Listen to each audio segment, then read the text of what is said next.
Dragi gledalci, vi ste na YouTube kanalu Slobodni mediji Srbije Live TV. Moje ime je Dejan Petar Zlatanović, a sa nama je zamenik glavnog odgovornog urednika magazina Tabloid, gospodin Predrag Popović. Pomaže Bog, gospodine Popoviću. Bog ti pomogu.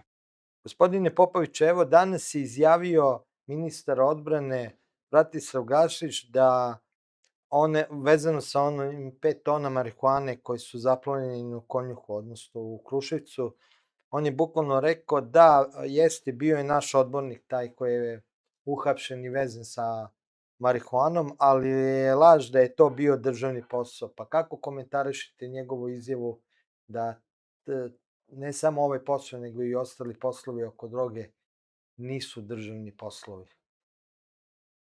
Bratislav Gašić mnogo zna oko poslova koji su vezani za drogu. Da podsjetim, 2016. kad je Bratislav Gašić tek počeo da postaje u javnosti ovo što je danas, u Gakovu, kod Subotice, na poljoprivrednom imanju koje je privatizovano, pronađena je određena količina marihuane, zasada marihuane, nekoliko hiljada stabljika. I pokazalo se da je u vlasničkom udelu te zadruge privatni partner, intimni partner tadašnje Gašićeve miljenice Marije Obradović, koja je kasnije bila i ministarka, koja je bila jedno od viđenijih lica Srpske napredne stranke, koju je Bratislav Gašić regrutovao. Ona je bila prodavačica u butiku, pa je Gašić doveo za voditeljku na njegovoj televiziji Santos. I tako je počela njena politička karijera, koja se sunovratila kad je otkrivena marihuana u Gakovu. 3 godine kasnije otkrivena je plantaža, najveća plantaža marihuane u Evropi, u Jovanjici, i otkriveno je da je Gašić sarađivao sa Predragom Koluvijom. Ne samo što je Koluvija davao poklone za BIA, sponzorisao, nego je i Gašić omogućio dvojici radnika BIA da budu na usluzi Predragu Koluviji, kome se i dalje sudi. I sad sve ovo što se desilo u Konjuhu kad je pronađeno 5 tona marihuane, pa kasnije još 40 tona, koji su povezani, isti ljudi radili su, ovo je bilo samo skladište za transport droge iz Makedonije. Bratislav Gašić može da priča što hoće. Ja sam siguran da će on tu svoju izjavu da dopuni čim se steknu okolnosti u nekoj istrazi. Očekujem da to bude nakon njegovog hapšenja i pritvaranja.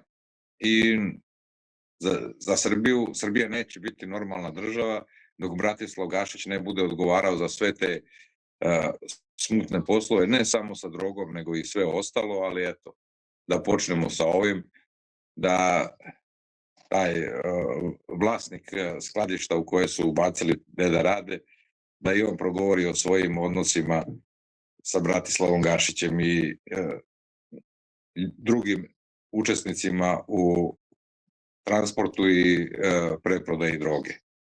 Gašić treba da dobije priliku da u fer i poštenom sudskom postupku odgovara i između ostalog i za tu vrstu krivičnih dela.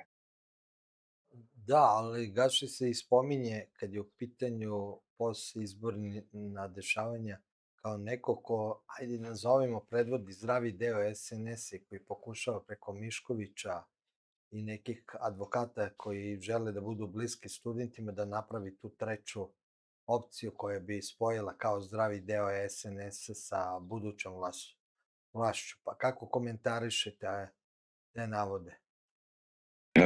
To postoji Gašićeva želja da se udene i on je delimično uspeo još u prvom mandatu kad je bio ministar odbrane, kao direktor BIA. Tada je napravio vrlo dobar odnos sa pojedincima iz političkog saveta NATO u Briselu.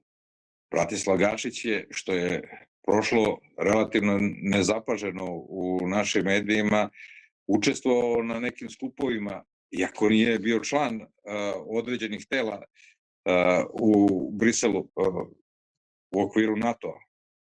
On je napravio dobre linkove sa Amerikancima, međutim to se malo prekinulo kad je Christopher Hill napustio Beograd, a Donald Trump nije poslao više od godinu i po dana novog ambasadora Sjedinjenih Američkih Država u Srbiju. Tako da ja ne znam trenutno kakav je njegov rejting u tom centru moći u koji se on uzda, ali ne bi me iznenadilo. Gašić je čovjek koji je jednu benzinsku pumpu, svoju benzinsku pumpu, jednu, u Kruševcu, uspeo da proda 2 puta. Grčkim kompanijama je jednu benzinsku pumpu prodao 2 puta, tako da on može i sebe da proda 2 puta jednom Vučiću, a sad ko već bude kupac. U svakom slučaju, dobro je što Gašić pravi razdor u samom kartelu, loše je što stvara sebi mogućnost da pređe na stranu sledeće vlasti. Mislim da